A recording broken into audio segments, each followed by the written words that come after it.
Hello and welcome to the MPAC Zoomcast. I'm Kirchdoerffer, Chief Operating Officer here at Mayo Performing Arts Center. And today is all about family and how they can drive you crazy. We're going to be talking with Dena Blizzard performing her new show. It's called I Love You, Get Away From Me. It's coming up right after this.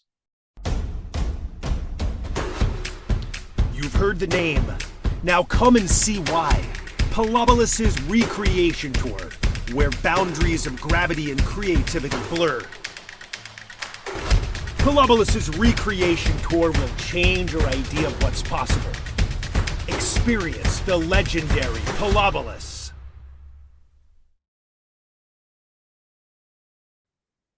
Back on the Zoomcast, I'm Kirchdoerffer, Chief Operating Officer here at Mayo Performing Arts Center. You know, families are funny things, and we have a very funny person who's going to tell us how they can drive us all crazy. Dena Blizzard's new show is coming to MPAC on Thursday, February 22nd. Dena's been here previously with her show One Funny Mother, and she is back with I Love You, Get Away From Me. And we are happy to have Dena on the Zoomcast. Dena, welcome. How you doing? Good. I'm super excited to be coming up and doing the show. I know I try to avoid scenarios where family gets together, but in this scenario, hopefully it's funny. It's the first time that we are touring together as a 3-generational family. So it's very fun. But I do tell my son, please get grandmom away from me anytime we're going through an airport because she makes me crazy. So the show is very much real life. That is for sure. So how did you decide to bring in your son and your mom into this performance, and what were your fears or so many fears and so many. So you know, I've been a stand-up for 21 years, and in that time I had 3 kids. 2 of them are now currently doing stand-up. And, you know, the pandemic was tough. During the pandemic, I lost my dad, I got divorced, all of my kids were in college and beyond and had moved on. And so it definitely was a difficult time for our family, for like lots of families. But I did realize that the thing that kept us together was laughing. That was literally when everything was bad, it was the only thing we had left. And so coming out of the pandemic, I just thought how interesting it was that 3 generations going through these difficult times, we're all kind of leaning into laughter. And I love them, but I do want to punch them in the face a lot. And so it felt real on target for where I was during the pandemic and going through the divorce and starting over. And so I just thought it was great. I've never seen a show where you're really getting 3 different perspectives on how people are dealing with things. You know, my mom lost her husband of 56 years and my divorce and my kids. And so I think it's really great. I think that there's something for everybody. I probably spend an hour of making fun of my mom, and then she comes out in the headlines and does her 5 minutes of stand-up, and she kills. And it's always great to just kind of watch my kids starting out in comedy and finding their voice and finding their footing. So so it's a lot of fun. I think that it's funny and it's heartwarming and it's mean and it's true. And so I think that you know, if you're the kind of family that loves being with each other but also wants to kill each other, it might be a perfect show for you. Do you feel like being kind of you're kind of in the edge of the sandwich generation where you got an older parent, younger children just entering the workforce? Do you feel that that's the audience that the show really resonates with, or does it resonate with someone who has a 4-year-old and, you know, a more active parent who's a little younger than that? Yeah, I think it's both. I think that because it has all 3 generations, I think that there is something in there for everybody. I mean, when I was doing One Funny Mother and it was all about motherhood, I really felt like, oh, this show is only going to be funny to people who have young kids. And then we had a whole bunch of like the red hat ladies coming to the show and grandmoms come to the show and just saying, like, I listened to your stories And it feels like yesterday. It feels like I'm right back to raising my kids. And I think that that's what's so great about talking about family and kind of us bringing our story, is that you do hear from Dean's perspective being 24 years old. You hear from my mom's perspective being 76-year-old. And you hear me making fun of both of them equally. We also have a part in the show where we do what we call the Battle of the Ages, where we have lots of audience participation and we pit old against young. And it might be the funniest part of the show, because both of them, whether it's wisdom or youth, beauty, age, I don't know, but it always ends up being a favorite part of the show for us. So I think it's a great show for couples. I think it's a great show for anybody starting over. I know that going through the divorce, there was nothing funny about it. But if there's some kind of inkling of starting over, whether that's with work or relationships and the pandemic, I know a lot of people were going through lots of things, and it's never easy, and it's hard to find the humor in it. But I spent the last year really trying to kind of delve into my own stuff and find what was funny about it. And where we all ended up is a good place, and it's together and wanting to not spend time together and still be around each other, if that's possible, Ed. I don't know, but this tour makes it so we spend time together, so it's a good thing. What was it difficult persuading them to join you on stage? My mom was excited because she knew she was going to get new shoes. So I told her she would get show shoes. So she has sparkly sequin shoes. I think she did it just for the shoes. My son and my daughter, who are both doing stand-up now, were fighting over who was going to get to go on tour. But Dean has graduated college. Jacqueline was still in college. So she may be on the next tour, who knows? And then it'll be 3 women, 3 ladies, which will be different. But no, it didn't take too much. I think it was really interesting too, because I know that my mom has watched me kind of come up through stand-up and started to tour with a couple of different shows. And my kids have been watching me do stand-up since I was, 30. But I think that being on a show and touring and what goes into that, the hard part isn't the show. The hard part is the getting to the show and the getting home from the show and making sure everything's right. And I think that all of us kind of have a new respect for each other and what it takes to do this job, and the amazing people that you meet. There are people that have come to shows from 4-6 hours away just to come see us, whether they watch us on Facebook or they've seen clips on YouTube or Insta or TikTok. I think that there's a real great community to our shows as well. So yeah, it didn't take much. Once you started talking about special shoes and the snacks for my son, it was pretty much easy sell. Would you classify this as a stand-up performance or as a theater piece?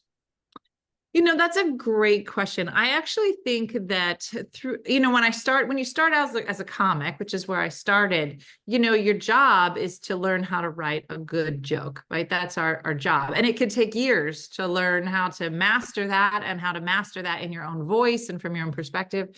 When I started doing theaters, and I started to realize that I think I'm much more of a storyteller than I am a true stand-up.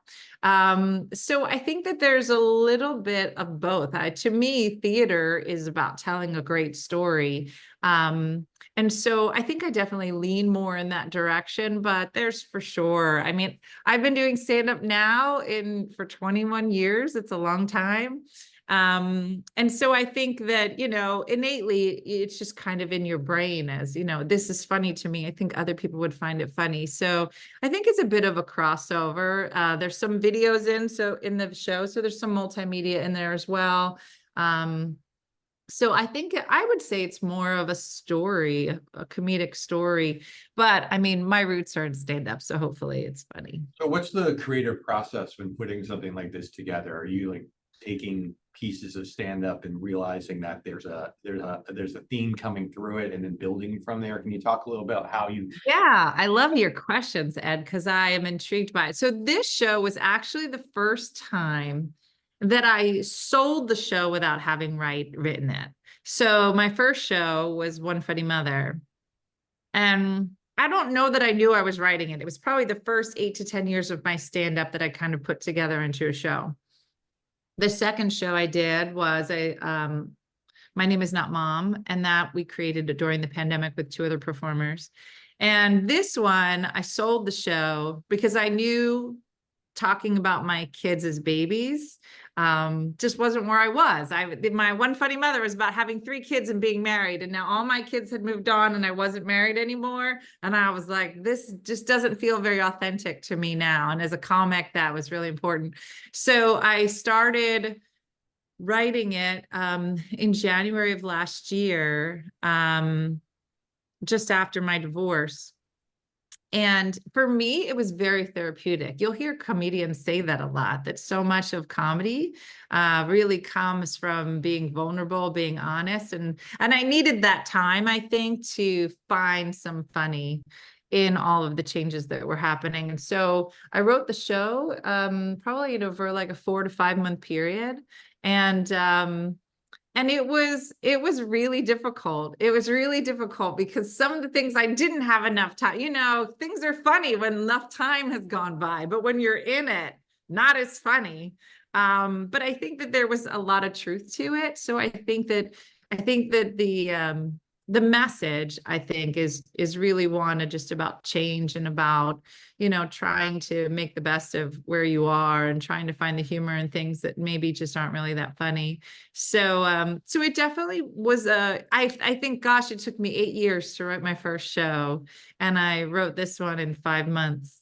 But that's after 20 years of doing it. So I guess if it took longer than that, Ed, I'd be like, this probably isn't that good. But I'm trying to think who said it. I think it was in a Woody Allen film. The comedy is tragedy plus time. It is. Yeah. So I've had some time for sure, but I think what's great about it is I don't know a lot of performers that are able to say, I was on tour with my 76-year-old mom and my 24-year-old son. I think that, that those are memories that most people will never have. So I feel pretty lucky to have them. That's great. What do you hope that someone walks after seeing your show, when they walk out of the theater? What do you hope that they're feeling and come out with? Yeah, I hope it makes people smile. I hope that, I think the real hard part, which is why I called it what I called it, is I love you, but you need to get away from me. I think that was really real during the pandemic. I think we all wanted to be around each other and then never see each other or speak to each other again. And I think that there is something important about acknowledging that those relationships can be hard. And you can still love somebody and still want to punch them in the face at the same time and then still love them afterwards. And so we're just, a big Italian family from Jersey. And I think that there's something real warm about that comes across. I know when I started doing stand-up, I performed mostly in New Jersey, Philly, New York, tri-state. And then I started to tour a little bit. And I remember going to like New Hampshire or somewhere up New England. And I was so nervous because I remember saying to the booker, I was like, I don't know that this is going to go well. And she was like, what do you mean? I said, like, I'm New Jersey funny. I don't know that I'm like New Hampshire funny. And she was like, okay, well, just so you know, Jersey funny is funny everywhere. If you were like Wisconsin funny, this would be a problem. But Jersey funny is funny everywhere. And I was like, it is. And she was like, it is. And it was so true. And I went up and it was great. And I think that because it was just so about my family and about my kids and about being married at the time and now being divorced. I think that because the topics that we talk about, are just things that people are going through on an everyday basis. Hopefully when people leave, they'll laugh a little. And when these things come up in their life, hopefully it's something they can look back and say, okay, that was really funny. And, a different way of looking at things. So. Great. The show is I Love You, Get Away From Me at Mayo Performing Arts Center on Thursday, February 22nd. Tickets are available at mayoarts.org. Dena, where can people find out more information about you? Everywhere, Ed, on the internet, on the back of a bathroom door, lots of places. You can look up anything One Funny Mother. We have. I only wrote that stuff in one place. But... in that one bathroom, Ed, one bathroom. So you can find us at onefunnymother.com. We're on Facebook, YouTube, Instagram, TikTok. We have a daily morning show.